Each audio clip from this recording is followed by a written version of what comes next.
Handa na ba ang inyong mga puso para sa isang kwentong susubok sa inyong pananaw tungkol sa hustisya at pag-ibig? Isang kwentong magpapatunay na kahit gaano pa katagal, ang anino ng nakaraan ay laging naghahanap ng paraan upang bumalik at maningil. Sabi nila, ang pagpapatawad daw ang susi sa tunay na kalayaan. Pero paano kung ang tanging paraan para makalaya ay ang harapin ang mga demonyong minsan nang sumira sa iyong pagkatao? Halina't pakinggan natin ang kwento ni Hiraya sa kanyang paghahanap ng katarungan. Amoy ng alikabok at lumang kahoy, ang panunuot na lamig ng sementadong sahig sa kanyang likuran, at ang mga halakhak, tatlong magkakaibang tono ng halakhak na sabay-sabay na tumutusok sa kanyang kaluluwa na parang mga karayom. Isang tinig ang bumulong sa kanyang tainga, puno ng kamandag. Walang makakarinig sa iyo rito. Hiraya, hindi! Napabalikwas ng bangon si Hiraya, habol ang kanyang hininga. Ang kanyang lalamunan ay tuwa at ang kanyang puso ay kumakarera sa loob ng kanyang dibdib. Pawis na pawis ang kanyang noo at ang mga kumot ay nag-ulo sa kanyang paanan. Panaginip, isa na namang masamang panaginip. Agad na bumukas ang ilaw sa tabi ng kama. Isang mainit na kamay ang humaplos sa kanyang likod, marahan at puno ng pag-aalala. Hira, anong nangyari? Ang panaginip na naman ba? Tanong ni Bituin. Ang kanyang mga mata ay nagpapakita ng pamilyar na lungkot at pag-unawa. Tumangulang si Hiraya, hindi magawang magsalita. Niyakap siya ni Bituin, hinayaan siyang isubsob ang kanyang mukha sa dibdib nito. Shhh! Nandito lang ako. Ligtas ka. Wala sila rito. Bulong nito habang hinahaplos ang kanyang buhok. Sa loob ng 5 taon, si Bituin ang naging kanlungan niya. Siya ang liwanag sa madilim na mundong pilit niyang tinatakasan. Sa mga bisig nito, unti-unting humuhupa ang takot na dala ng bangungot. Ang amoy ng alikabok ay napapalitan ng pamilyar na amoy ni Bituin. Ang malamig na semento ay nagiging init ng yakap nito at ang mga demonyong halakhak ay napapatahimik ng tibok ng kanyang puso. Kinaumagahan, ang sinag ng araw na tumatagos sa bintana ng kanilang apartment ay tila nagtatangkang burahin ang dilim ng nagdaang gabi. Ang amoy ng bagong timplang kape mula sa kusina ay nagbibigay ng pakiramdam ng normalidad. Isang normalidad na pinilit buuin ni Hiraya sa loob ng 15 taon. Naabutan niya si Bituin na naghahanda ng almusal. Nakangiti ito nang makita siya. Good morning, mahal. Kamusta? Ing pakiramdam mo? Mabuti na, sagot ni Hiraya habang umuupo sa hapag. Pinilit niyang ngumiti. Ayaw niyang maging pabigat. Sa harap ni Bituin, sinusubukan niyang maging buo kahit na alam niyang may mga basag na bahagi sa loob niya na hinding-hindi na maibabalik pa. May presentation ako sa kliyente mamayang hapon. Sabi niya, pilit na pinapasigla ang boses. Para sa isang bagong resort sa Batangas, kailangan kong tapusin ang mga render. Inilapag ni Bituin ang isang plato ng sinangag at itlog sa harap niya. Kaya mo yan! Ikaw pa ba? Ang pinakamagaling na interior designer na kilala ko. Hinawakan nito ang kanyang kamay mula sa kabilang panig ng mesa. Pero mag-almusal ka muna. Huwag mong pababayaan ang sarili mo. Tumango si Hiraya. Isang maliit na ngiti ang sumilay sa kanyang mga labi. Sa mga sandaling tulad nito, nararamdaman niya ang pag-asa. Marahil posible pa ring magkaroon ng isang masayang buhay. Marahil sapat na ang pagmamahal ni Bituin para punan ang mga pagkukulang sa kanyang pagkatao. Ngunit ang tadhana ay may ibang plano. Katanghalian nang may kumatok sa kanilang pinto. Delivery po! Sigaw ng isang boses mula sa labas. Si Hiraya ang nagbukas. Isang delivery man ang nag-abot sa kanya ng isang maliit na sobrang gawa sa mamahaling papel. Kulay garing ito na may selyong gawa sa ginto. Walang pangalan ng nagpadala. Salamat po! Sabi niya at isinara ang pinto. May kakaibang ka ba siyang naramdaman habang hawak ang sobre? Masyado itong formal para sa isang simpleng sulat. Dahan-dahan niyang binuksan ang selyo at inilabas ang makapal na card sa loob. Nanginginig ang kanyang mga kamay habang binabasa ang mga salitang nakaukit sa gintong tinta. Together with their families, Liwayway del Mundo and Alab Corpus request the honor of your presence as they exchange vows. Binitiwan ni Hiraya ang imbitasyon na para siyang napaso. Bumagsak ito sa sahig. Nakaharap. Ang pangalan ni Alab Corpus ay tila isang sumpa na nakatitig sa kanya mula sa lapag. Ang ingay ng mundo ay biglang nawala. Ang tanging naririnig niya ay ang pagpintig ng kanyang dugo sa kanyang mga tainga. Ang mga imahe mula sa kanyang panaginip, mula sa kanyang nakaraan, ay bumalik ng buong buo. Ang madilim na bodega, ang tatlong anino, ang kanilang mga halakhak. Nabitawan niya ang hawak na tasa ng kape. Nagkalat ang itim na likido sa sahig, kasama ang mga pira-pirasong basag na seramika na parang salamin ng kanyang nawasak na kahapon. Hira, anong nangyari? Nagmamadaling lumabas si Bituin mula sa kwarto. Nakita niya ang basag na tasa, ang natapong kape, at si Hiraya na nakatayo na parang isang estatwa, maputla at hindi gumagalaw. Sinundan ng kanyang mga mata ang tinititigan ni Hiraya sa sahig. Ang imbitasyon. Walang salitang namutawi sa bibig ni Bituin. Dahan-dahan siyang lumapit at pinulot ang card. Ang kanyang mukha ay naging isang blankong maskara, ngunit nakita ni Hiraya ang pagigting ng kanyang panga. Nakita niya ang apoy na biglang sumiklab sa mga mata nitong karaniwang kalmado. Hindi nagsalita si Hiraya.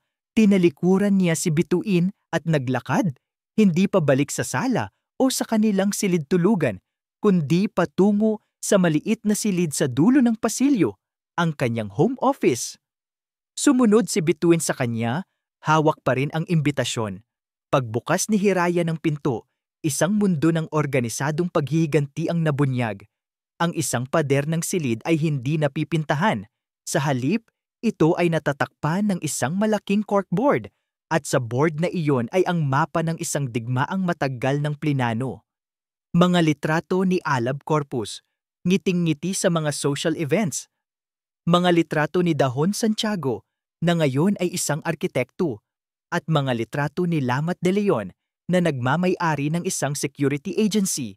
May mga pulang sinulid na nag-uugnay sa kanila, sa kanilang mga negosyo, sa kanilang mga pamilya. May mga tala ng kanilang mga kahinaan, mga schedule, mga listahan ng mga kasosyo sa negosyo. Sa gitna ng lahat ng ito ay ang blueprint ng Hacienda de Silencio, ang lugar kung saan gaganapin ang kasal. Ito ang kanilang sikreto, ang kanilang proyekto, ang dahilan kung bakit ang bawat bangungot ay hindi lang isang alaala, kundi isang panggatong. Tumayo si Hiraya sa harap ng pader. Ang kanyang mga mata ay nag-aapoy sa determinasyon na pumalit sa takot kanina. Ang babaeng nanginginig kaninang umaga ay nawala na. Ang kaharap ni Bituin ngayon ay isang sundalong handa ng sumabak sa laban. Lumapit si Bituin sa kanyang tabi. Inilapag ang imbitasyon sa kanyang mesa. Tinitigan nila pareho ang pader, ang bunga ng 5 taong paghahanda. Hinawakan ni Hiraya ang imbitasyon. Ang kanyang mga daliri ay nag-iwan ng bakas sa mamahaling papel. Tumingin siya kay Bituin. Ang kanyang mga mata ay malamig na parang yelo. Dumating na ang araw, Bin, sabi niya. Ang kanyang boses ay matatag at walang bahid ng pag-aalinlangan. Oras na para singilin ang utang nila. Ang Hacienda de Silencio ay nababalot ng katahimikan, isang katahimikang mapanlinlang. Mula sa malayo, ang malawak na lupain at ang antigong mansyon ay tila isang larawan mula sa isang postcard. Payapa at marilag. Ngunit para kay Hiraya, ang bawat puno, ang bawat anino ay tila may itinatagong madilim na lihim. Hacienda de Silencio, Bulong ni Hiraya habang ipinaparada ni Bituin ang kanilang sasakyan sa parking area na puno ng mga mamahaling kotse. Ising perpektong pangalan para sa lugar kung saan ililibing ang mga kasinungalingan. Tumingin sa kanya si Bituin, ang kanyang mga mata ay seryoso. Hinawakan nito ang kamay ni Hiraya na nakapatong sa hita nito. Malamig ito na parang yelo. Huwag mong hahayaang lamunin ka ng lugar na to, Hira. Tandaan mo ang plano? Tayo ang may kontrol ngayon. Tumango si Hiraya, huminga ng malalim at isinuot ang kanyang maskara. Ngayong hapon, hindi siya si Hiraya Lazaro, ang babaeng minsan nilang winasak. Siya si Hira Jimenez, isang event stylist mula sa Kalinaw Events, isang professional na narito para siguraduhin ang perpektong daloy ng pre-wedding cocktail party. Pagpasok nila sa hardin kung saan gaganapin ang pagtitipon, agad na sumalubong sa kanila ang tunog ng mahinang musika, tawanan at kalansing ng mga baso ng champagne. Ang lahat ay perpekto, masyadong perpekto. At pagkatapos, nakita niya sila. Nakatayo malapit sa isang fountain si Alab Corpus. Ang gusgusing binatilyo na kilala niya noon ay isa ng makisig na negosyante sa isang mamahaling suit. Katabi niya ang isang magandang babae, si Liwayway del Mundo, na nakangiti ng buong tamis habang nakakapit sa braso ni Alab. Sa di kalayuan, naroon din si Dahon Santiago, nakikipagtawanan sa isang grupo ng mga bisita, at si Lamat de Leon na nakatayo malapit sa gilid na parang isang anino. Ang kanyang mga mata ay mapanuri sa paligid. 15 taon. Ngunit para kay Hiraya, tila kahapon lang. Naramdaman niya ang pamilyar na paninikip ng kanyang dibdib. Ang kanyang mga kamay ay nagsimulang manlamig. Hira, huminahon ka! Bulong ni Bituin sa kanyang tabi. Sapat lang para siya ang makarinig. Nasa likod mo lang ako. Ang mga salitang iyon ang naging angkla niya. Itinuwid niya ang kanyang likod at naglakad sila na may kumpiyansa. Nagkunwari siyang inaayos ang mga bulaklak sa isang mesa habang ang kanyang mga mata ay palihim na pinagmamasdan ang bawat galaw ng tatlo. Maya-maya pa nagtama ang kanilang landas. Naglalakad si Alab at Liwayway patungo sa bar nang dumaan sila mismo sa harap ni Hiraya. Napahinto siya sa paghinga. Tumingin si Alab sa direksyon niya, ngunit ang mga mata nito ay tumagos lang sa kanya na para siyang isang kasangkapan, isang parte ng senaryo. Hindi siya nakilala. Isang parte sa kanya ang nakahinga ng maluwag, ngunit isa pang parte ang nakaramdam ng insulto. Ganoon na lanang ba siya kawalang halaga?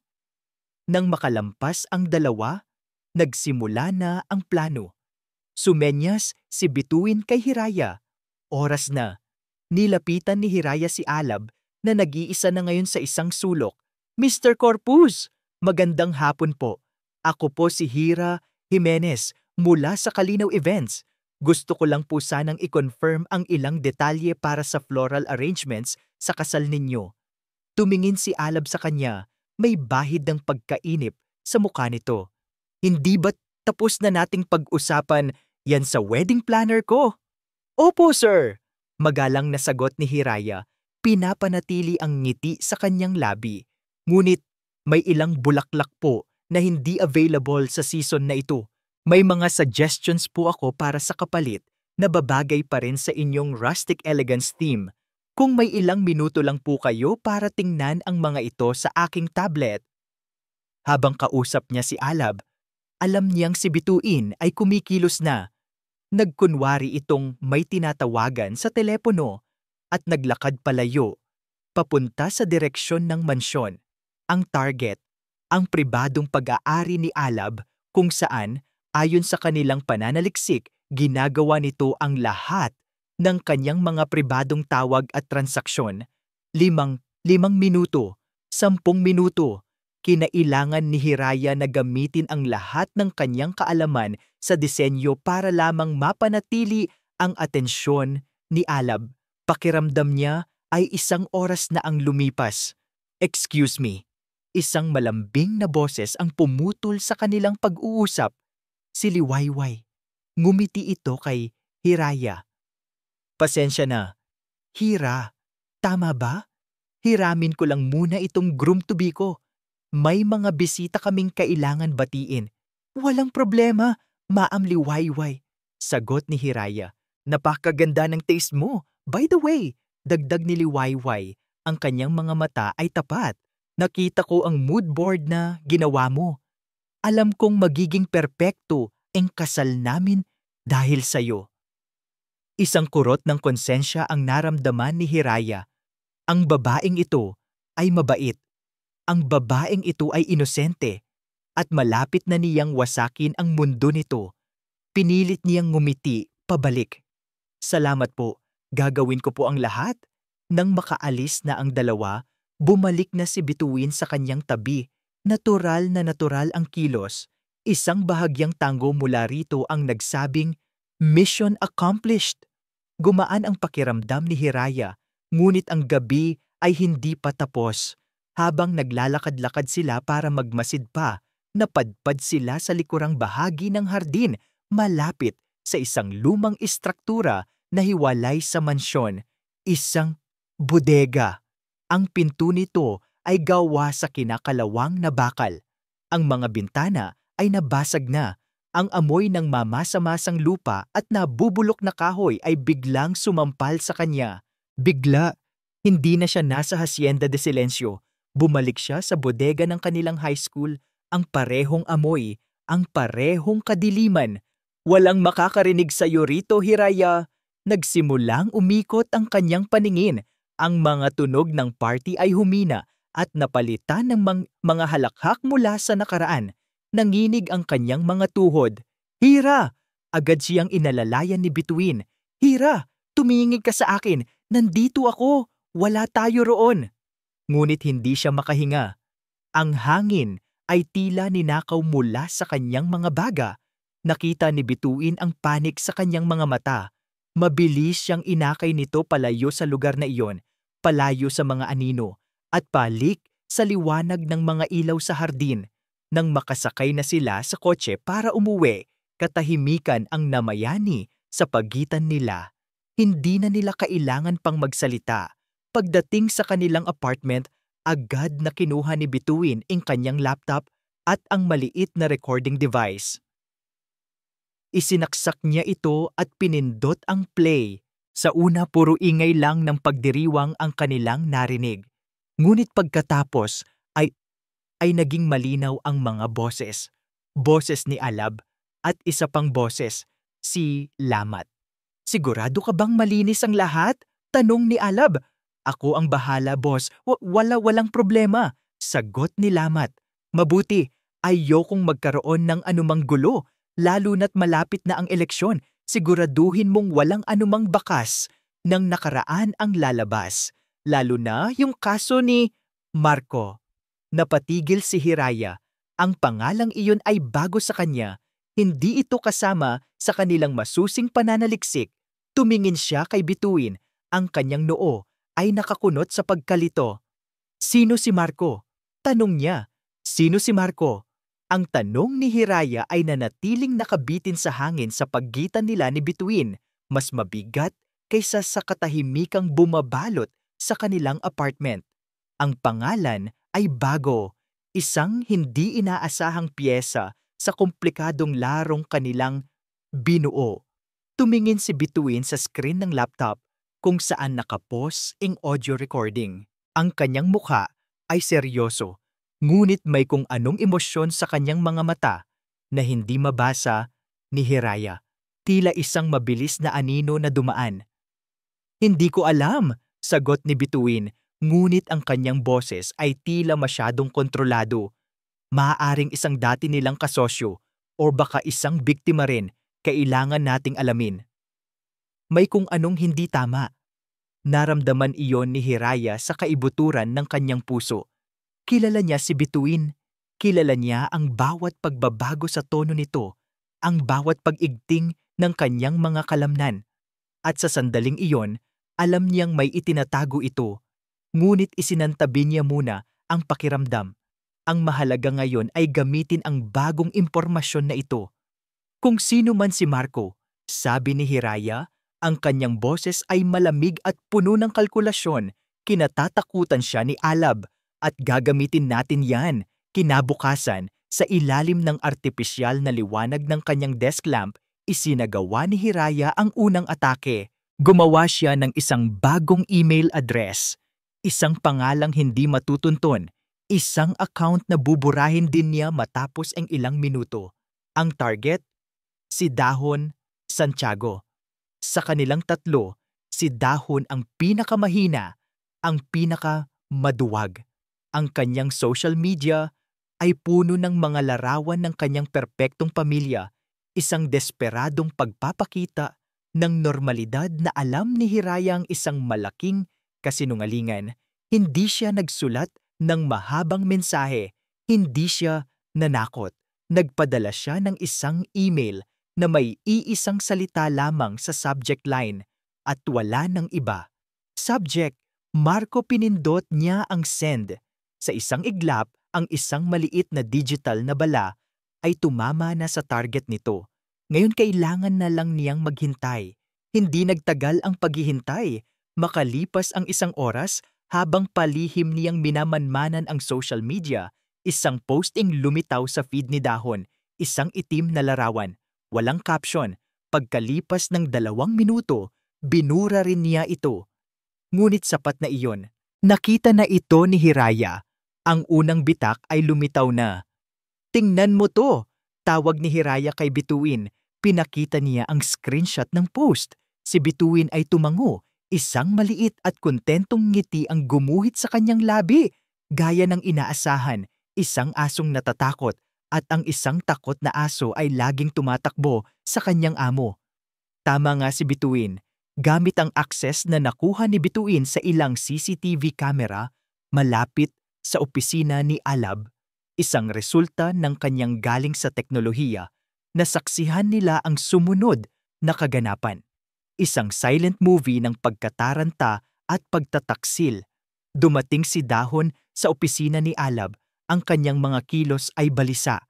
Sa loob ng salaming pader ng conference room, kitang-kita nila ang pag-alab ng diskusyon. Si Dahon ay tila nagmamakaawa. Si Alab ay galit na galit. Ang kanyang mga kamay ay marahas na humahampas sa mesa. At si Lamat, na naroon din, ay tumayo lang sa gilid na parang isang buwitre. Ang kanyang presensya ay sapat ng banta. Sa isang punto, hinawakan ni Lamat si Dahon sa kwelyo at itinulak ito sa pader. Isang ngiti ng tagumpay ang sumilay sa labi ni Hiraya. Nagkakagulo na sila. Ang lason ay kumakalat na sa kanilang sistema. Ngunit habang pinapanood niya ang kaguluhan sa screen, napansin niya ang kilos ni Bituin. Habang siya ay nakatuon sa 3 anino mula sa kanyang nakaraan, si Bituin naman ay nakatitig sa screen na may ibang klasing intensidad. Hindi ito ang kasiyahan ng isang taong nakikita ang paggana ng kanilang plano. Ito ay personal. Nang tanungin niyang muli si Bituin kung ano ang hinala nito tungkol kay Marco, umiwas lang ito ng tingin. "Huwag na nating isipin yan, Hira. Ang mahalaga, gumagana ang plano. Baka pangalan lang yan na ginagamit natin para guluhin sila," sabi nito. Ngunit nakita ni Hiraya ang paghigpit ng hawak nito sa mouse ng computer, ang pag-igting ng kanyang panga. Muli, ang pakiramdam na may mali ay bumalik. Bakit siya nagsisinungaling? Kinahapunan, ang kanilang maliit na tagumpay ay sinuklian ng isang malaking banta. May isa na namang delivery na dumating para kay Hiraya. Ngunit sa pagkakataong ito, hindi ito isang sobre. Isa itong malaking kahon. Nang buksan niya ito, isang pamilyar ngunit nakakakilabot na amoy ang sumalubong sa kanya. Amoy ng mga bulaklak sa isang burol. Sa loob ng kahon ay isang korona ng bulaklak, puting mga krisantemo at carnation, ang uri na inaalay sa mga patay. At sa gitna nito, isang puting ribon na may mga salitang nakasulat sa itim na tinta. "Mag-ingat sa iyong hinuhukay, Baka sarili mong libingan ang iyong mahanap. Napaatras si Hiraya. Ito ay isang malinaw na mensahe mula kay Alab. Alam na nitong may naglalaro sa kanya at hindi ito natatakot na gumanti. Si Bituin, na nakita ang korona, ay agad na kinuha ito at galit na inihagis sa basurahan sa labas ng kanilang apartment. Hayop siya, narinig ni Hirayang sabi nito. Ang kanyang boses ay puno ng galit na bihirang ipakita nito. Nang gabing iyon, ang tensyon sa kanilang apartment ay halos nahihipo. Ang takot na dulot ng korona ay humalo sa pagdududang nararamdaman ni Hiraya para kay Bituin. Habang naghahanda siya ng hapunan, nakatanggap ng tawag si Bituin. Nakita niya ang pagbabago sa mukha nito nang makita kung sino ang tumatawag. Agad itong tumayo at lumabas sa maliit na balkonahe para doon sagutin ang tawag. Tila ayaw nitong marinig niya. Pero ang pinto ng balkonahe ay bahagyang nakaawang. At sa katahimikan ng gabi, ang boses ni Bituin, kahit na pabulong, ay malinaw na umabot sa kanyang pandinig. Ang kanyang boses ay puno ng sakit, isang emosyong hindi pa niya kailanman narinig mula rito. Hindi pa ngayon, sabi ni Bituin sa kausap nito. May sandaling katahimikan. Malapit na, kuya. Makukuha rin natin ang hustisya para sa kanya. Nabitawan ni Hiraya ang hawak niyang kutsilyo. Kumalansing ito sa sahig. Ang kanyang dugo ay tila nagyelo sa kanyang mga ugat. Kuya? Sino ang tinatawag niyang kuya? Para sa kanya, sino si siya? Biglang nag-ugnay ang lahat sa kanyang isipan. Ang kakaibang reaksyon ni Bituin sa pangalang Marco, ang pagsisinungaling nito at ang tawag na ito.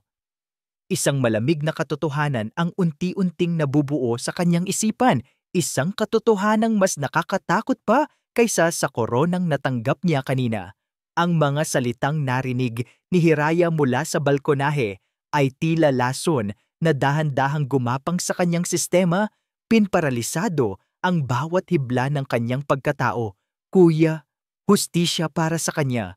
Ang mga ito ay paulit-ulit na umalingaw-ngaw sa kanyang isipan, lumilikha ng isang nakakabiinging ingay na mas malakas pa sa tibok ng kanyang puso. Pumasok si Bituin mula sa balkonahe. Ang mukha niya ay balisa, ngunit sinubukan niyang ngumiti nang makita si Hiraya. Sino yon? Tanong ni Hiraya, ang kanyang boses ay kalmado sa isang paraang nakakatakot. Ha? Wala yun, trabaho lang. Mabilis na sagot ni Bituin, umiiwas ng tingin. Kamusta ang niluluto mo? Mabango. Ang kaswal na pagsisinungaling na iyon ang nagtulak kay Hiraya sa bingit. Sa loob ng 5 taon si Bituin ang kanyang naging bato, ang kanyang katotohanan sa isang mundong puno ng panlilinlang. Ngayon, ang batong iyon ay unti-unting nagiging buhangin sa kanyang mga kamay. Hindi na siya sumagot. Tahimik silang kumain ng hapunan. Ang katahimikan ay masakit at asa at puno ng mga nansinasabing salita. Himamasdan ni Hiraya si Bituin sa kabilang panig ng mesa. Ang lalaking minahal niya ba? Ang lalaking pinagkatiwalaan niya ng kanyang buhay, ng kanyang mga pinakamadilim na sikreto. Sino nga ba talaga siya? Kinabukasan, nagpaalam si Bituin na may kailangan siyang asikasuhin sa labas. Isang biglaang meeting daw. Ito na ang pagkakataon ni Hiraya. Sa sandaling umalis, si Bituin, ang kanyang apartment na dati isang kanlungan, ay naging isang crime scene. At siya ang investigador, naghahanap ng katotohanan sa sarili niyang tahanan. Ang target niya, ang laptop ni Bituin, ang sentro ng kanilang operasyon, ang sisidlan ng lahat ng kanilang mga plano at, marahil, ng mga sikreto nito. Umupo siya sa upuan ni Bituin, ang kanyang puso ay dumadagundong. Alam niya ang password nito, ang petsa kung kailan sila unang nagkakilala. Dati, ang isiping iyon ay nagpapakilig sa kanya. Ngayon parang isang sampal sa mukha. Ginamit niya ang password at ang screen ay bumukas. naglalantad ng mga pamilyar na folder at icon. Saan siya magsisimula? Nag-scan ang kanyang mga mata sa desktop. May isang folder doon na kakaiba. Isang folder na hindi niya pa nakikita dati. Ang pangalan nito ay simple lang, Proyekto. Doble-click. Humingi ito ng isa pang password. Napakunot ang noo ni Hiraya. Isang folder na may 2 layer ng proteksyon. Ano ang nasa loob nito? Sinubukan niya ang petsa ng kanyang kaarawan. Access denied. Sinubukan niya ang anibersaryo nila. Access denied. Sinubukan niya ang lahat ng petsang maiisip niya na may kahulugan sa kanilang dalawa. Lahat ay mali. Napasabunot siya sa kanyang buhok. Ang pagkadismaya ay nagsisimulang maging galit. Ano ang tinatago mo, Bituin? Pagkatapos, isang ideya ang pumasok sa kanyang isip. Isang nakakakilabot na ideya. Nagbukas siya ng browser at mabilis na nag-type, Marco Sandoval, obituary. Lumabas ang ilang mga resulta. Isang artikulo mula sa isang lokal na pahayagan.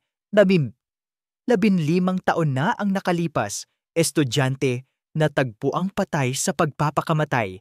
Binasa niya ang mga detalye. Ang kanyang mga mata ay nanlalaki sa bawat salita. Si Marco Sandoval, isang honor student, ay pinatalsik mula sa paaralan dahil sa umano'y pagnanakaw at pagsunog sa isang bahagi ng chemistry lab. Pagkalipas ng 1 linggo, natagpuan siyang wala ng buhay sa kanyang silid. May iniwang sulat na nagsasabing inosente siya. At pagkatapos, nakita niya ito. Ang petsa ng kanyang kamatayan, nanginginig ang kanyang mga daliri habang bumabalik siya sa nakalock na folder. Dahan-dahan niyang in-type ang petsang iyon. Click, access granted. Bumukas ang folder at ang mundo ni Hiraya ay gumuho. Ang laman ng folder ay hindi mga plano para sa kanilang paghihiganti. Ito ay isang dambana para kay Marco Sandoval. May mga litrato ni Marco, nakangiti, bata pa, puno ng buhay. May mga litrato niya kasama ang isang mas matandang lalaki na kamukha ni Bituin, ang kanyang kuya. May mga kopya ng school records, mga testimonya ng mga testigo na hindi pinakinggan, at isang scan ng sulat ng pagpapakamatay ni Marco. Sa sulat, pinangalanan niya ang 3 tao na nag-frame sa kanya, sina Alab Corpus, Dahon Santiago, at Lamat de Leon. At sa ilalim ng lahat ng iyon, naroon ang isang file ng pananaliksik. Ang paksa, Hiraya Lazaro. Ang kanyang profile, ang kanyang kasaysayan, ang trauma na dinanas niya sa kamay ng parehong mga tao, ang lahat ay naroon, detalyado, na parang isang kaso na pinag-aaralan. Ang paghinga ni Hiraya ay naging mababaw. Ang bawat piraso ng ebidensya ay isang patalim na sumasaksak sa kanyang puso. Bituin Ramos. Iyon pala ay Bituin Sandoval, ang kapatid ni Marco. Ang kanilang pagkikita ay hindi isang aksidente. Ang pag-ibig niya ay hindi tadhana. Ito ay isang plano. Isa siyang kasangkapan. Ginamit niya ang kanyang sakit, ang kanyang trauma, bilang isang daan para sa kanyang sariling paghihiganti. Ang lahat ng mga alaala nila ay bumalik sa kanya, ngunit ngayon, ang mga ito ay nababalutan ng kasinungalingan. Ang kanyang mga yakap, ang kanyang mga halik, ang kanyang mga salita ng pag-aalaga. Lahat ba iyon ay isang pag-arte? Narinig niya ang pagbukas ng pinto ng apartment. Dumating na si Bituin. Hindi gumalaw si Hiraya mula sa upuan. Hinayaan niyang makita siya ni Bituin. Nakaupo sa harap ng kanyang laptop. Ang screen ay nagpapakita ng kanyang pinakamadilim na sikreto. Nakita ni Bituin ang screen. Nakita niya ang ekspresyon sa mukha ni Hiraya. At sa isang iglap, alam niyang tapos na ang lahat. Ang kanyang mukha ay nawalan ng kulay. Hira! Nagsimula siya. Ang kanyang boses ay basag. Magpapaliwanag ako. Magpapaliwanag? Tumayo si Hiraya. Ang kanyang katawan ay nanginginig sa pinaghalong sakit at galit. Ano ang ipapaliwanag mo, Bituin? O dapat ba kitang tawaging Sandoval? Ang paggamit niya sa apelyidong iyon ay tila isang sampal. Napaatras si Bituin. Na ginamit mo ako? Patuloy ni Hiraya, ang kanyang boses ay tumataas sa bawat salita. Na ang lahat ng ito, ang ating relasyon, ang pagmamahal na akala ko ay totoo, ay isang malaking kasinungalingan? Isa lang akong paraan para makuha mo ang gusto mo. Hindi yan totoo, sigaw ni Bituin, lumalapit sa kanya. Sa simula, plano ang lahat. Pero minahal kita, Hiraya, minahal kita ng totoo. Sinungaling, isinigaw ni Hiraya. Dinampot niya ang pinakamalapit na bagay sa mesa, isang plorera, at ibinato ito sa pader, malayo sa kanya. Nagkalat ang mga pira-pirasong salamin sa sahig. Ginamit mo ako. Ang sakit ay napakalaki, napakatindi. Ang taong inakala niyang tagapagligtas niya ay isa pa palang halimaw, nakasuot ng ibang maskara. Ang pagtataksil na ito ay mas masakit pa kaysa sa ginawa ni na Alab. Dahil sila, sinaktan nila ang kanyang katawan. Ngunit si Bituin, sinira niya ang kanyang kaluluwa. Umalis ka, sigaw niya. Ang mga luha ay bumuhos na mula sa kanyang mga mata. Umalis ka, ayoko nang makita ka pa. Nakatayo lang si Bituin. Ang kanyang mukha ay isang larawan ng pagdurusa. Ngunit hindi siya umalis. Hindi pa. Ngunit para kay Hiraya, wala na siya roon. Ang lalaking minahal niya ay biglang naglaho at ang naiwan ay isang estranghero na may daladalang mga lihim at kasinungalingan. Umalis si Bituin, hindi agad-agad. Nagmakaawa muna siya, sinubukang magpaliwanag, ngunit ang mga salita niya ay tila hangin lamang na dumadaan sa tainga ni Hiraya. Ang sakit ng pagtataksil ay bumuo ng isang pader sa paligid ng puso ni Hiraya. Isang pader na hindi kayang tibagin ng anumang pagsusumamo. Sa huli, dala ang bigat ng buong mundo sa kanyang mga balikat. Kinuha ni Bituin ang ilang mga gamit at lumabas ng pinto. Iniwan si Hiraya sa gitna ng mga basag na piraso ng kanilang nakaraan. Ang unang araw ay ginugol ni Hiraya sa pag-iisa sa katahimikan. Ang apartment na dati puno ng buhay at tawanan ay biglang naging isang malaking kuweba kung saan ang bawat sulok ay nagpapaalala sa kanya ng isang kasinungalingan. Tinitigan niya ang pader ng paghihiganti, ang kanilang proyekto. Ngayon niya, ang mga pulang sinulid na nag-uugnay sa mga larawan ay tila mga ugat na dumadaloy, hindi na lang mula sa sakit na idinulot ni na Alab, kundi pati na rin sa sakit na dulot ni Bituin. Sinubukan niyang magtrabaho, binuksan niya ang kanyang laptop, tinitigan ang mga plano, ang mga timetable, ngunit ang lahat ay tila napakakomplikado, napakalaki. Dati, meron siyang Bituin. Si Bituin ang utak sa teknolohiya, ang strategist, ang kanyang kalmado sa gitna ng bagyo. Ngayon niya, mag-isa na lang siya.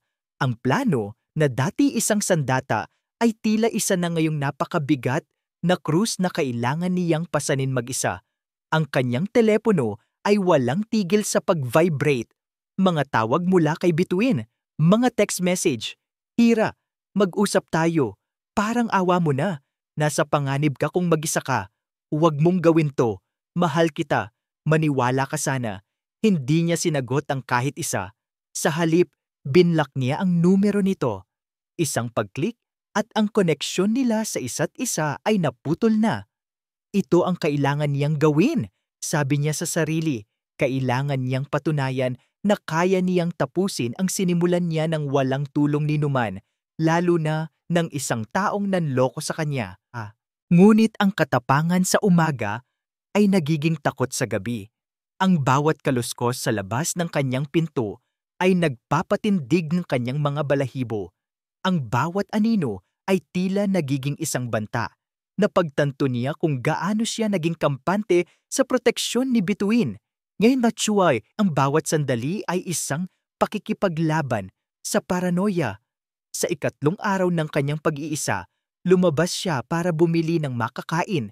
Kailangan niyang pilitin ang sarili na kumilos, na mabuhay.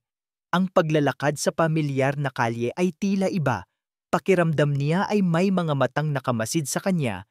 Pinagsawalang bahala niya ito bilang isang epekto lamang ng stress at kawalan ng tulog. Nagkamali siya. Pauwi na siya. Dala-dala ang isang paper bag ng mga pinamili.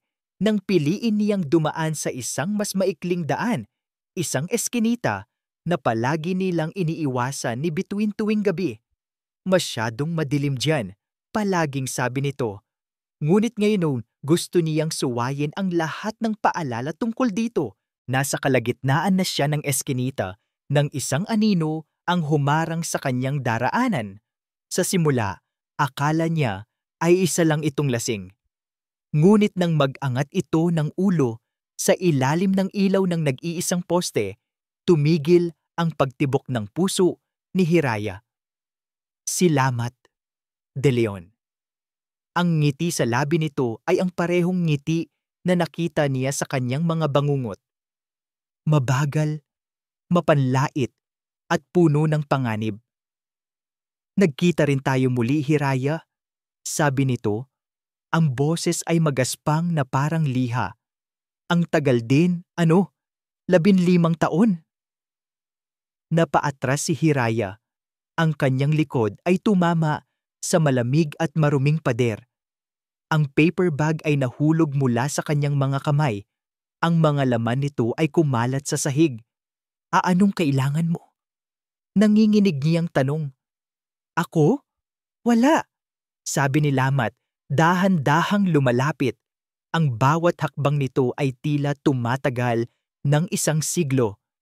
Pero ang boss ko, si Alab, medyo nag-aalala siya sa'yo. Masyado ka raw nagiging mausisa. Kaya pinapunta niya ako para magbigay ng isang paalala. Bago pa man makakilos si Hiraya, nasa harapan na niya si Lamat. Isang kamay nito ang marahas na humawak sa kanyang panga habang ang isa naman ay idiniin siya sa pader. Ang kanyang ulo ay tumama sa mga ladrilyo. Nahilo siya. Naaalala mo pa ba ang bodega, Hiraya? Bulong nito ang hininga ay amoy sigarilyo at alak. Naaalala mo ba kung gaano kakadaling pasunurin? Ang takot na naramdaman niya ay hindi na katulad ng dati. Ito ay mas malala dahil ngayon alam niyang walang darating para iligtas siya. Walang bituin. Hindi siya sinaktan ni Lamat ng pisikal, hindi malubha. Ngunit ang ginawa nito ay mas masahol pa. Ginamit nito ang mga salita, ang mga alaala, para wasakin siya mula sa loob. Muli nitong ipinaramdam sa kanya ang kawalan ng kapangyarihan, ang dumi, ang takot na naranasan niya 15 taon na ang nakalipas. Ito ay babala pa lang, sabi nito bago siya bitawan. Sa susunod na manggulo ka pa, hindi na lang alaala ang ibabalik ko sa iyo. Ni pagkatapos ay umalis ito, naglaho sa dilim na parang isang multo. Iniwan si Hiraya na nanginginig at umiiyak sa eskinita. Hindi niya alam kung paano siya nakauwi. Ang kanyang mga binti ay tila walang buto. Pagpasok niya sa apartment, isinara niya ang pinto at nilak ito ng paulit-ulit. Dumaos-dos siya sa sahig. Ang kanyang likod ay nakasandal sa pinto. Doon, sa dilim ng kanyang sala, niyakap niya ang kanyang mga tuhod at humagulgol. Ang kanyang katapangan ay nawala. Ang kanyang determinasyon ay naging abo.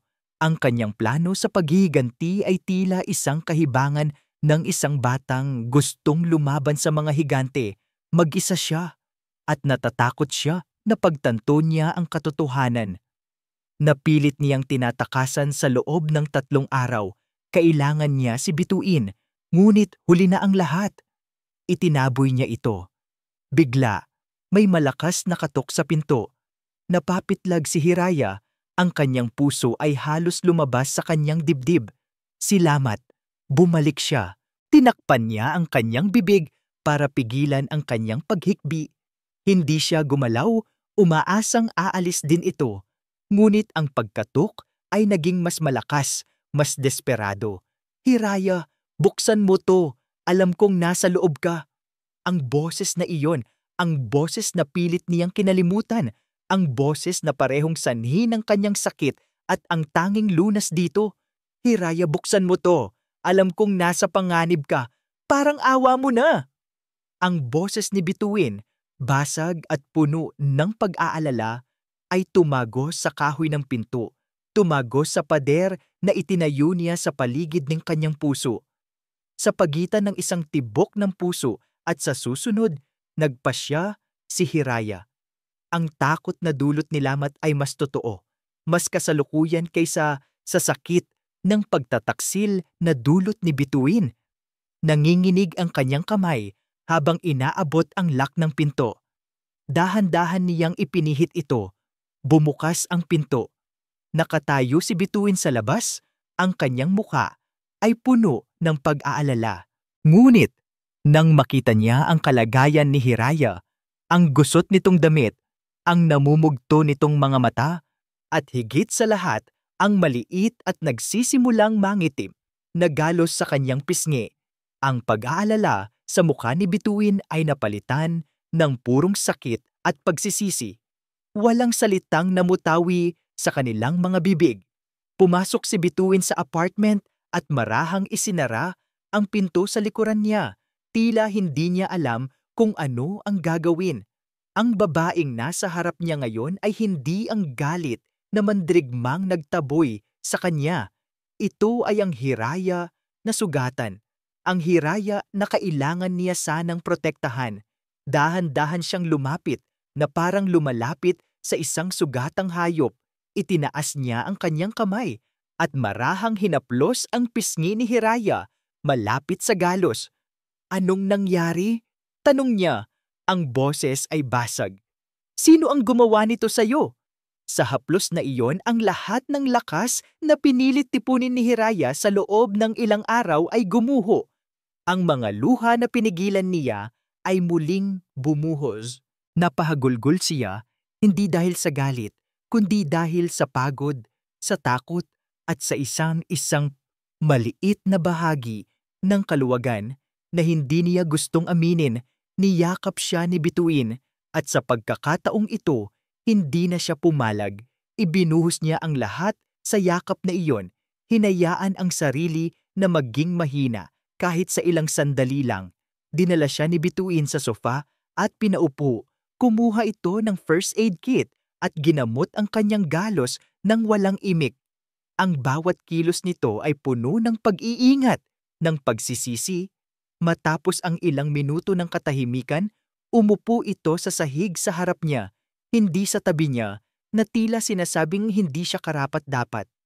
Hira, nagsimula siya. Ang kanyang mga mata ay nakatitig sa sahig. Kasalanan ko to. Hindi ko dapat hinayaang mangyarin to. Hindi dapat kita iniwan. Ako ang nagtaboy sa'yo.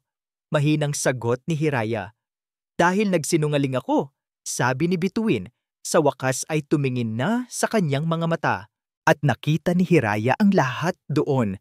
Ang sakit, ang pagsisisi, ang pagmamahal na akala niya ay kasinungalingan.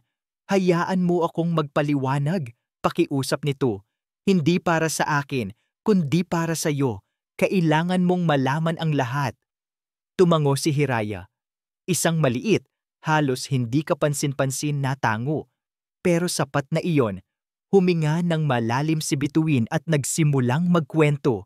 Ikinuwento niya ang tungkol kay Marco, ang kanyang bunsong kapatid na puno ng pangarap. Ikinuwento niya ang araw na nalaman niyang pinatalsik ito sa paaralan at kung paano ito unti-unting kinain ng depresyon. Ikinuwento niya ang sakit ng pagkawala, ang galit sa kawalan ng hustisya. Sa simula, tama ka. Pag-amin niya, ang kanyang boses ay puno ng pait. Ang plano ko ay paghihiganti. Naghanap ako ng paraan para makalapit kay Alab at sa mga kasama niya. At nakita kita. Nakita ko sa record ng eskwelahan ang nangyari sa'yo. At ginamit ko yon. Plano kong gamitin ka bilang sandata. Masakit pakinggan ang katotohanan, ngunit hindi na pumikit si Hiraya. Kailangan niyang marinig ang lahat. Pero may nangyaring hindi ko inaasahan, patuloy ni Bituin. Isang luha ang tumulo mula sa kanyang mata. Habang mas nakikilala kita, habang nakikita ko ang tapang mo sa kabila ng lahat ng pinagdaanan mo, habang nakikita ko ang liwanag sa loob mo, napilit nilang pinatay. Nawala ang lahat ng plano ko. Naging mundo kita, Hiraya.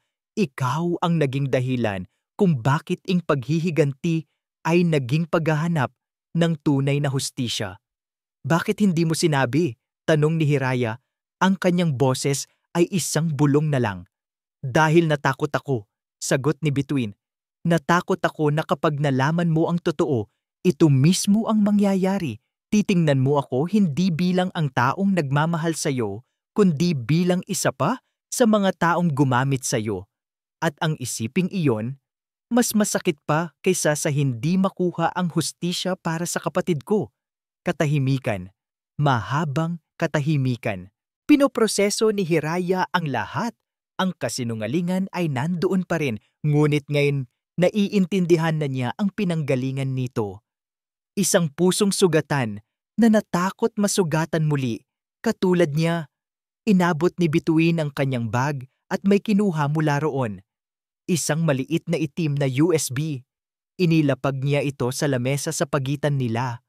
Habang wala ako, hindi ako tumigil, sabi niya. Nahanap ko siya, ang dating security guard sa eskwelahan, ang taong binayaran ng pamilya ni Alab para manahimik tungkol sa pagnanakaw at sa paninira kay Marco. Pumayag siyang tumestigo. Nakarecord ang lahat sa USB na yan. Ito ang huling piraso na kailangan natin. Hira, ang mag-uugnay sa krimen na ginawa nila sa iyo at sa krimen na ginawa nila sa kapatid ko. Tinitigan ni Hiraya ang USB. Ang maliit na bagay na iyon ay hindi lang isang ebidensya. Ito ay isang alay ng kapayapaan.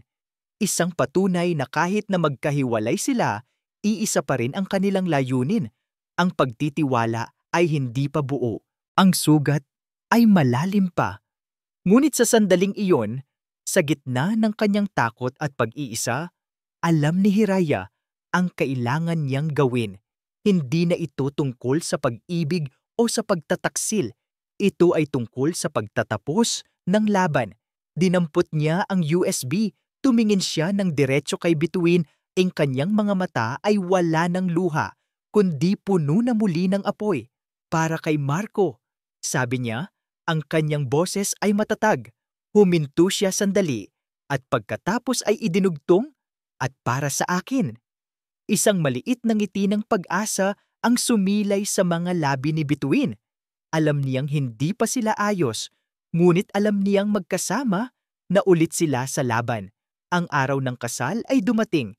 Nakatayo si Hiraya sa harap ng isang malaking salamin, suot ang isang kulay dugong pula na bestida. Ang kulay ay simbolo ng pag-ibig, ng panganib, ng paghihiganti. Hindi na siya ang babaeng nagtatago sa dilim. Ngayong gabi, siya ang dilim. Pumasok si Bituin sa silid, nakasuot ng itim na suit. Lumapit ito sa likuran niya at hinawakan ang kanyang mga kamay.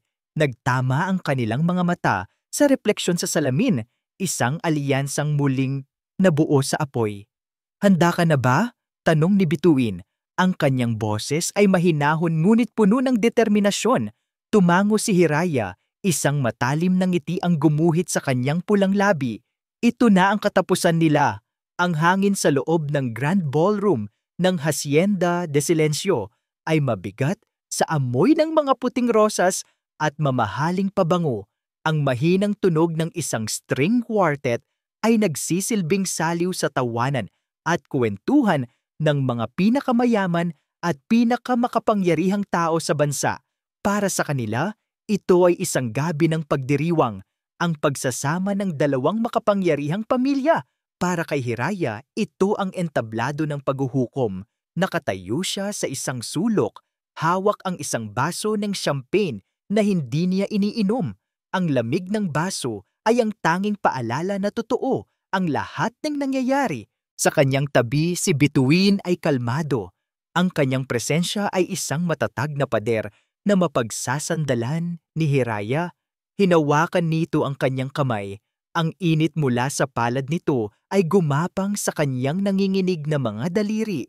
Sa gitna ng entablado, si Alab Corpus, sa kanyang puting tuxedo, ay mukhang isang prinsipe mula sa isang fairy tale. Sa tabi niya, si Liwayway, na napakaganda sa kanyang wedding gown, ay isang perpektong prinsesa. Walang sino man sa silid na iyon ang makakaalam sa kadilimang itinatago sa likod ng perpektong ngiti ng lalaki. Ang tibok ng puso ko, bulong ni Hiraya, parang tambol sa digmaan. Hayaan mo lang, sagot ni Bituin, hindi inaalis ang tingin sa entablado. Dahil ngayong gabi, tayo ang mananalo sa giyera. Dumating na ang oras, matapos ang ilang mga talumpati mula sa kanilang mga magulang, si Alab na mismo ang humawak sa mikropono. Ang lahat ng ilaw ay nakatutok sa kanya. Nagsimula siyang magsalita. Ang kanyang boses ay puno ng kumpiyansa at peking sinseridad. Magandang gabi sa inyong lahat, simula niya, ngumingiti sa kanyang magiging asawa. Ngayong gabi, sa harap ninyong lahat na aming mga kaibigan at pamilya, nais kong magpasalamat sa pagdating ninyo para saksihan ang isang malinis na simula. Isang simula na binuo sa pundasyon ng pag-ibig, katapatan, at higit sa lahat, katotohanan. Sa salitang katotohanan, nagkatinginan sina Hiraya at Bituin. Ito na. Habang patuloy si Alab sa kanyang talumpati, si Bituin ay tahimik na naglakad palayo, papunta sa direksyon ng technical booth na nasa likuran ng ballroom. Mayroon siyang peking ID bilang parte ng event staff. Walang sino mang pumikil sa kanya. Dahil ang pag-ibig na totoo ay hindi nagtatago ng mga lihim, patuloy ni Alab.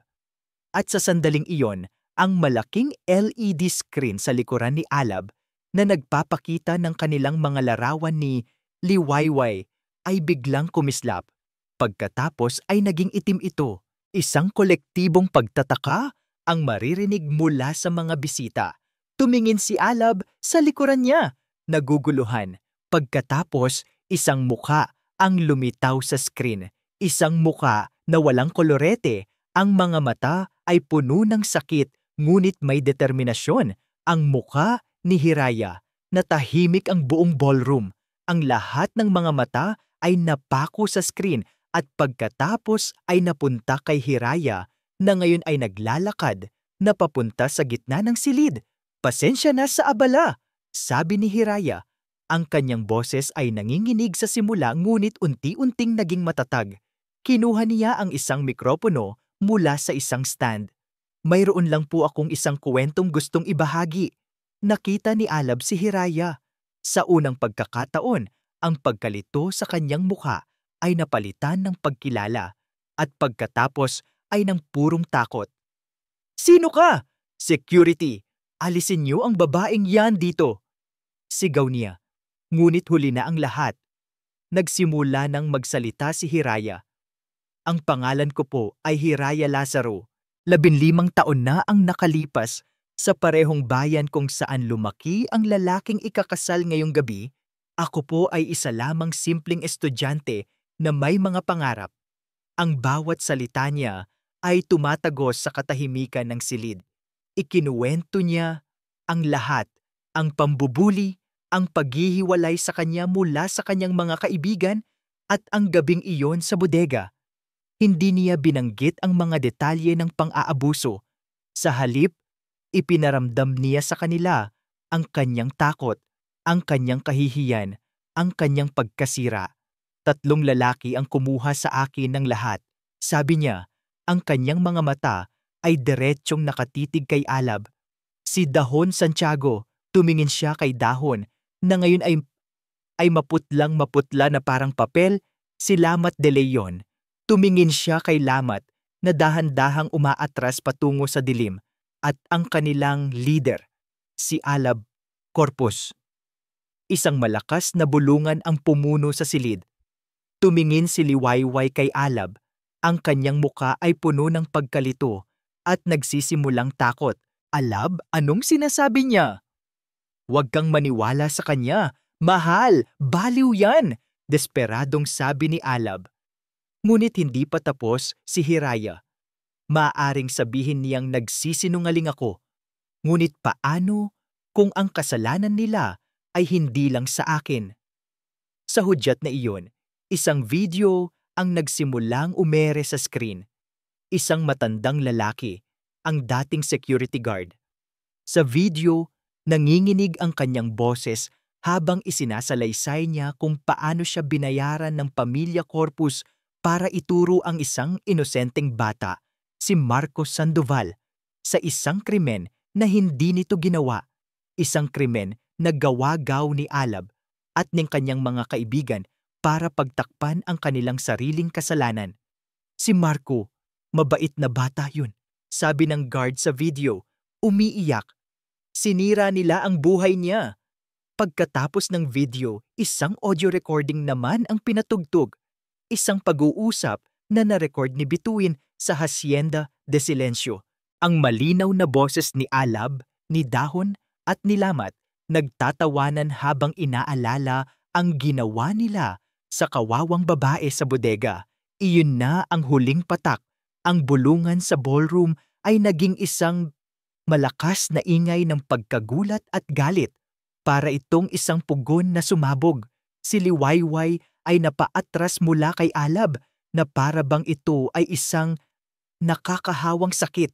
Ang kanyang mga mata ay puno ng luha at pagkasuklam. Totoo ba? Tanong niya.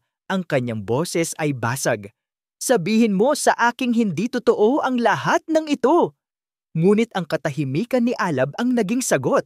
Ang kanyang mukha ay wala ng kulay. Ang pawis ay tumutulo sa kanyang noo. Ang kanyang perpektong mundo, ang kanyang pinagplanuhang kinabukasan ay gumuho sa harap ng kanyang mga mata sa loob lamang ng ilang minuto. Hinubad ni Liwayway ang kanyang engagement ring at ibinato ito sa sahig. Tumakbo siya pababa ng entablado, sinalubong ng kanyang umiiyak na pamilya na tumingin kay Alab na may matinding galit. Ang lahat ay nagkagulo. Sinubukan ni Dahon at Lamat na tumakas sa gitna ng kaguluhan, ngunit may mga pulis na naka-plain clothes na pala sa mga bisita.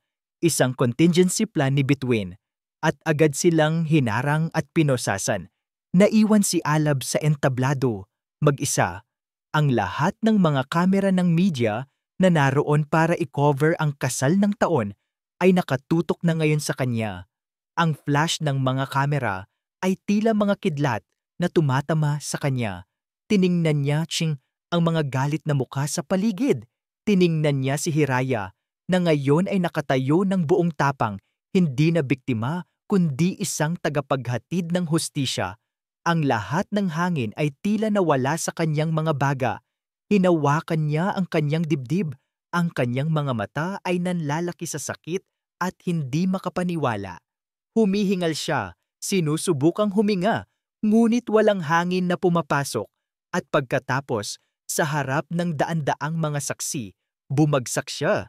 Si Alab Corpus, ang taong nag-akalang hawak niya ang mundo, ay bumagsak sa entablado ng kanyang sariling kasinungalingan. Nagkagulo ang mga tao, nagsisigawan, tumatawag ng doktor. Sa gitna ng lahat ng kaguluhang iyon, si Hiraya at Bituin ay nagtama ng tingin. Hindi ito isang tingin ng tagumpay o ng kasiyahan. Ito ay isang tingin ng kaluwagan. Isang tingin na nagsasabing, sa wakas, tapos na. Ang mahabang gabi ng kanilang mga buhay ay natapos na. At sa labas ng bintana, si Hiraya ay tila nakakakita ng mga unang anag-ag ng bukang Liwayway. Ilang buwan na ang lumipas. Ang eskandalong sumabog sa Hacienda de Silencio ay dahan-dahan ng humupa na parang isang malakas na bagyo na nag-iwan ng katahimikan matapos ang pinsala. Ang mga headline sa balita ay napalitan na ng mga bagong issue. Ang pangalan ni Alab Corpus ay naging isang babala, isang kwento ng pagbagsak. Namatay ito sa ospital ilang araw matapos ang kasal na hindi nangyari, sanhi ng Takotsubo cardiomyopathy o mas kilala bilang broken heart syndrome. Isang ironikong wakas para sa isang taong sumira ng napakaraming puso. Sina Dahon, Santiago at Lamat de Leon ay kapwa hinatulan ng habambuhay na pagkabilanggo, hindi lang para sa mga krimen na ginawa nila 15 taon na ang nakalipas, kundi pati na rin sa iba pang mga kasong lumitaw matapos ang investigasyon. Ang hustisya ay naibigay na. Ngunit para kay Hiraya, ang tunay na paghilom ay nagsisimula pa lang. Nakatayo sila ni Bituin sa dalampasigan ng isang liblib na probinsya. Ang buhangin ay pino at puti sa ilalim ng kanilang mga paa.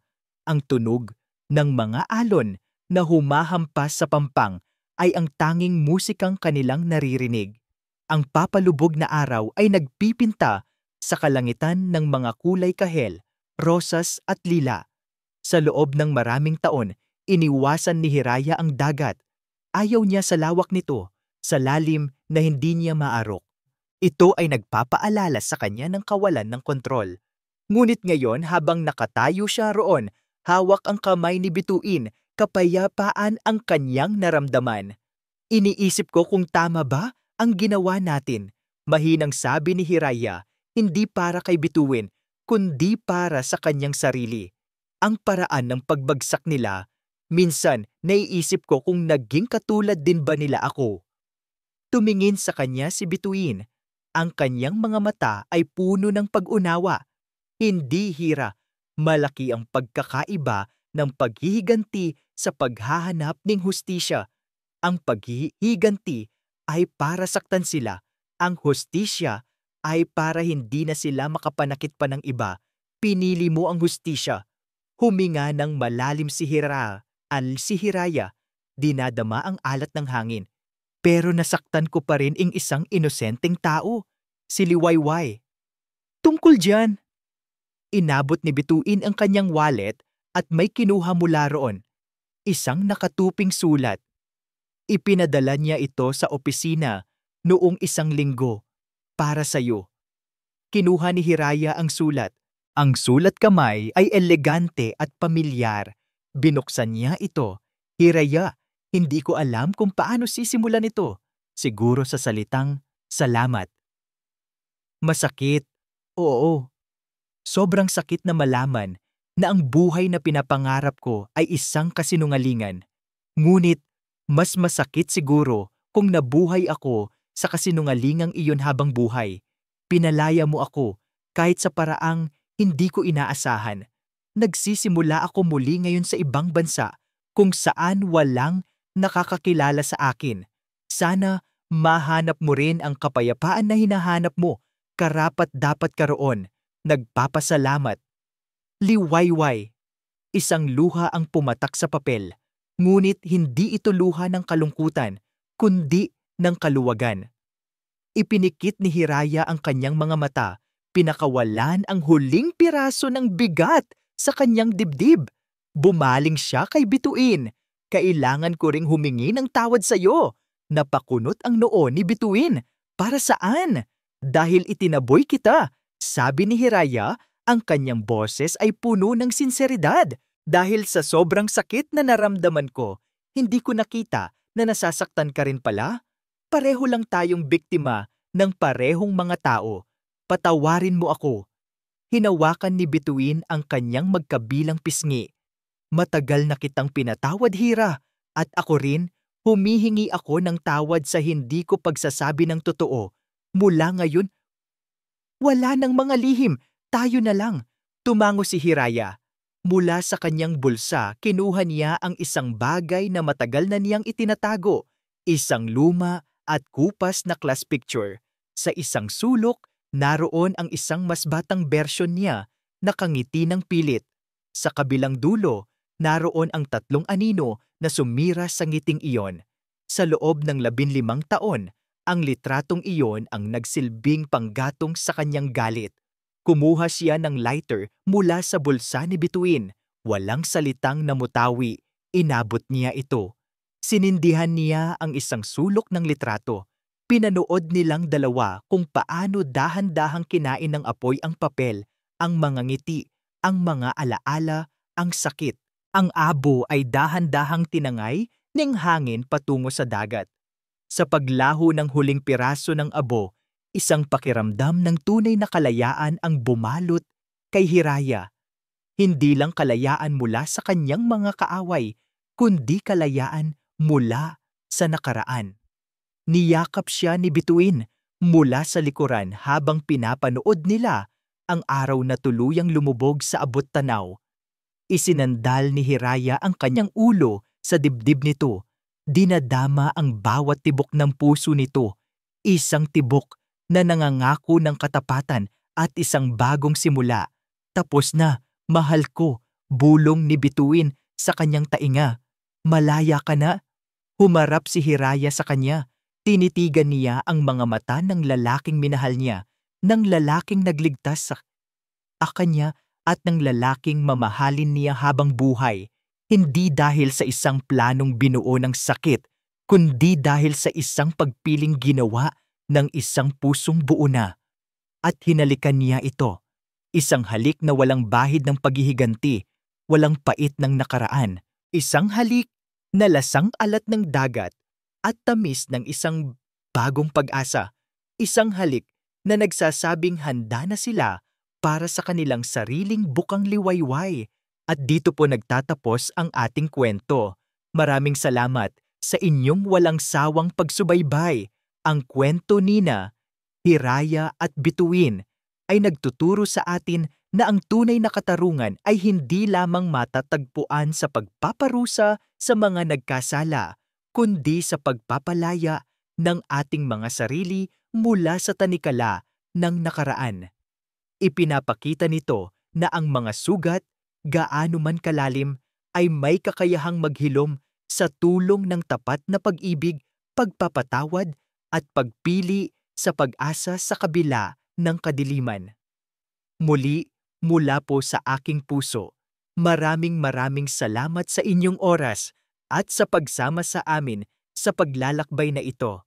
Kung mayroon kayong mga saloobin o aral na napulot mula sa kwentong ito, huwag po kayong mag-atubiling i-comment sa ibaba. Anong uri naman ng kwento ang gusto ninyong marinig sa susunod? Hindi dito nagtatapos ang ating paglalakbay. Marami pa pong kwentong kasing ganda at mas puno ng aral dito sa aming channel. Kung nagustuhan niyo ang kwentong ito, i-like, i-share sa pamilya at mga kaibigan at mag-subscribe na rin para lagi kayong updated sa mga susunod pa naming kwento. I-click niyo ang notification bell para kayo ang unang makarinig kapag may bago kaming upload. Pagpalain po kayo ng Panginoon, kayo at ang inyong buong pamilya. Hanggang sa muli, hindi binasa ang sulat ko,